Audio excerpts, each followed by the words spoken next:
अस्सलामुअलैकुम वरहमतुल्लाहि वबरकातुहु। मेरा नाम कारी साकिब है। आज हम 87 लेक्चर शुरू कर रहे हैं। इस लेक्चर में आपको नकरा मारफा पढ़ाऊँगा। इसमें भी आपने पहचान करनी है कि कौन सा हुरूफ जो है वो रफ़ा है, नसब है या जर है। सिंपल से बहुत आसान है। ये कुरान में भी इस्तेमाल हुआ है, नकरा भी इस्तेमाल हुआ है, मारफा भी इस्तेमाल हुआ है। तो हम शुरू करते हैं। रब्बी यस्सिर वला तुअस्सिर वतम्मिम बिल खैर।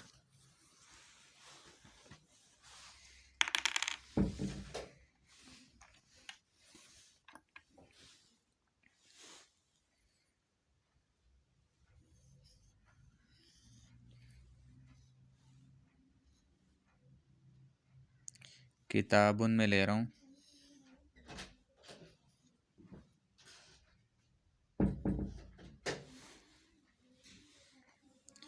अब ये नकरा है, यानी कोई भी किताब हो सकती है। अब ये है भी रफ़ा में। अब इसको मारफा बनाने के लिए हमने क्या करना है, बहुत आसान है।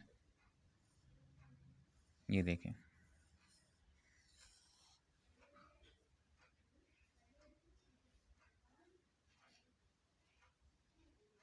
अल किताब, यहाँ दो पेज थी, एक पेज हो जाएगी। दोनों हालत जो है रफ़ा में। इस लेक्चर में आपको इसी अल्फाज को मैं नसब में ले जाता हूँ। किताबन ले लेते हैं।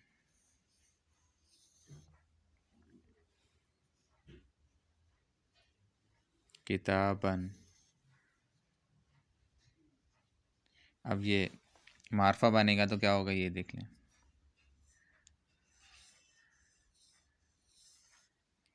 अल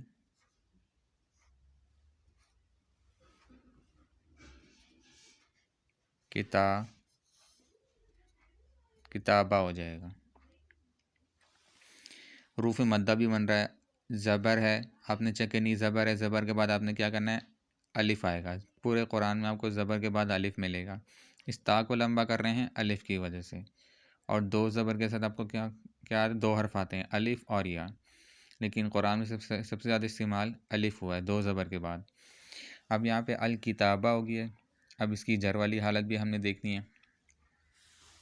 पहले हम लिख देते हैं इसकी जर वाली हालत।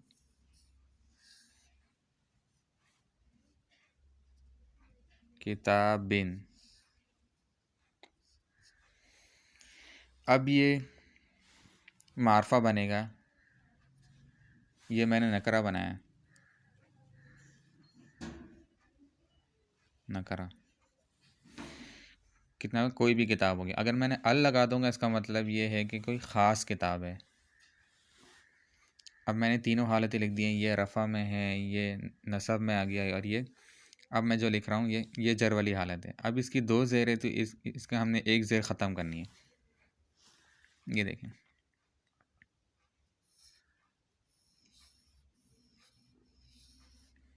ये चीज़ें तभी समझ में आएंगे जब आप कुरान आप पढ़ेंगे। पढ़ने के बाद आपको सारी कुरान पढ़ते हुए आपने रुकना है कि रफ़ा कैसे बन रहा है, नसब कैसे बन रहा है, जर कैसे बन रहा है। किताब, यहाँ बिन था, एक ज़ेर आ जाएगी, अल किताबी। अभी मैंने वजूहात दी, लेकिन जिस वजह से ये नसब में जाता है और किस वजह से ये जर में जाता है, इसकी मेन बड़ी हालत रफ़ा है। आपने ये ज़हन में रखनी है, रफ़ा है।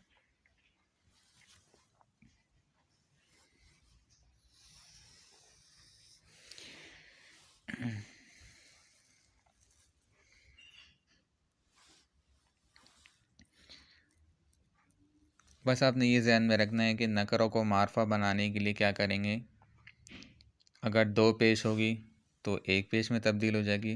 कैसे तब्दील होगी, क्योंकि अल की वजह से, इन दोनों की वजह से आने से क्या होगा, आखिरी हर्फ पे जो तनवीन है ख़त्म हो जाएगी। अगर दो पेश है तो एक पेश रह जाएगी। दो ज़बर है तो एक ज़बर रह जाएगी। दो ज़ेर है तो एक ज़ेर हो जाएगी। अब ये तो वाहिद हमने बना ली है।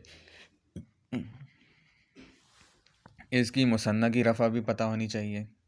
ये सारी चीज़ें रिपीट मैं इसलिए करवा रहा हूँ ताकि ये बहुत अहम टॉपिक है। क्योंकि इस कुरान में भी बहुत इस्तेमाल हुआ है, लेकिन मुसन्ना बहुत कम इस्तेमाल हुआ है, लेकिन जमा बहुत ज़्यादा इस्तेमाल हुआ है कुरान में। इंशाल्लाह हम आने वाले लेक्चर में आपको मैं बताऊंगा कि कुरान में काना भी बहुत इस्तेमाल हुई, इसकी वजह क्या है, काना के आने से क्या तब्दीली आती है आयत में। कोई भी आयत हम पढ़ते हैं तो वो इस काना के आने से क्या होता है कि वो दो ज़बर या दो ज़ेर में जाता है। अभी फ़िलहाल आपने ये जो मैं करवा रहा हूँ इसको जहन में रखें। नकरा है किताबुन मतलब कोई भी किताब, जैसे कि मेरे पास ये किताब पड़ी है तो ये कोई भी किताब है। अब मैंने अल लगा दिए थे, यानी कोई ख़ास किताब। अल के आने से ये ज़हन में रखें, अल जो है अंग्रेज़ी ज़बान में दी के इक्वल कहलाता है। ये मैं लिख देता हूँ साइड में करके, यानी कि अल।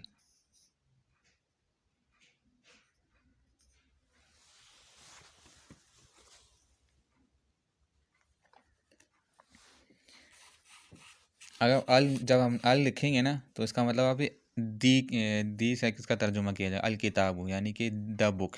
अंग्रेज़ी में द बुक बोलेंगे, अरबी में अल किताबु बोलेंगे। सिंपल सा है बहुत, कोई चीज़ आप लंबी चौड़ी बात नहीं है। अब जैसे कि मैं इस कमरे में बैठा हूँ तो अरबी में कहते हैं इसको गुरफ़तुन।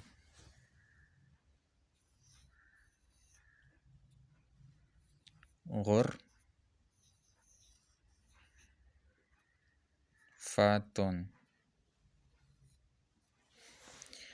है भी ये रफ़ा में, मुज़क्कर नहीं है मुअन्नस है, क्योंकि इसके आखिर में गोलता आ गई है। अब इसकी तनवीन ख़त्म बनी, आखिर में जो तनवीन आ रही है ना तो क्या करेंगे, क्या होगा देखें।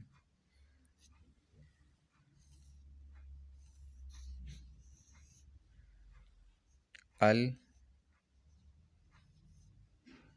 गुर फातू हो जाएगा। अब हम बोलेंगे अंग्रेज़ी में द रूम। अब अरबी में बोलेंगे अल गुरफ़ातु, है भी रफ़ा में, एक कमरे की बात हो रही है। अगर दो कमरे बनाएंगे तो अल गुरफ़तानी हो जाएगा। मुसन्ना की रफ़ा आनी से हमें साउंड से पहचाननी है। नसब हो जा रही थी अल गुरफ़तैनी हो जाएगा। मैं आगे इंशाल्लाह हम जब चलेंगे तो इसकी भी मुसन्ना करवा दूंगा और इसकी जमा भी करवा दूंगा। फिलहाल आपने ये ज़हन में रखना है, यानी एक कमरा है उसके लिए गुरफ़तुन, दो पेश आ रही है तो एक पेश रह जाएगी। अब इसकी नसब में भी जाएगा तो गुरफ़तुन की हम देख लेते हैं।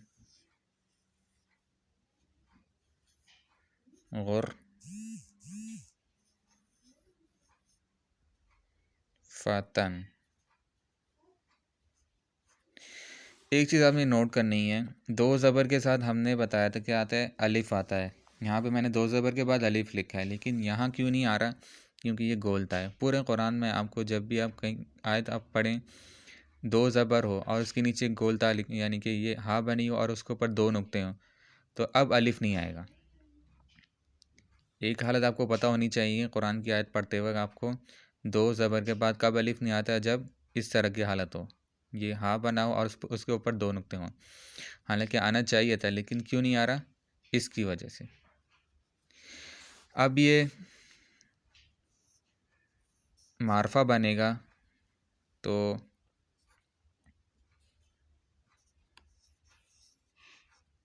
अलगुरफता हो जाएगा। सिंपल है, गुरफातिन है अलगुरफाती हो जाएगा, मैं लिखने की ज़रूरत नहीं है। ठीक है, गुरफातुन मैं लिख देता हूँ कमरे को, कमरा। अब ये कमरा लिखूँगा, कमरे होगा तो दो ज़्यादा हो जाए, कमरा। ठीक है, तो ये सारी चीज़ें आपने जहन में रखनी है। नकरों को मारफा बनाने के लिए, मैं रिपीट करता हूँ, नकरों को मारफा बनाने के लिए क्या करेंगे, उसके शुरू में अल डाल देंगे, अल किताब हो जाएगा और इसका अंग्रेज़ी में दी के इक्वल दी के इक्वल इसका तर्जुमा किया जाएगा। किताबन दो ज़बर अलिफ नसब हालत है, किताबिन जर हालत है। मैंने तीनों हालतें लिख दी हैं। कुरान की आयत पढ़ते हुए आपने रुकना है कि ये चेक करना है कि कौन सी हालत आ रही है। पूरे कुरान में सिर्फ तीन हालतें पाई जाती हैं। जो भी आयत होगी वो तीन हालतों में पाई जाएगी, रफ़ा, नसब और जर। चौथी हालत कोई नहीं होगी। तो ये लेक्चर आपके लिए बहुत अच्छा होगा, अपने दोस्तों के साथ शेयर करें। अस्सलामु अलैकुम व रहमतुल्लाहि व बरकातुहू।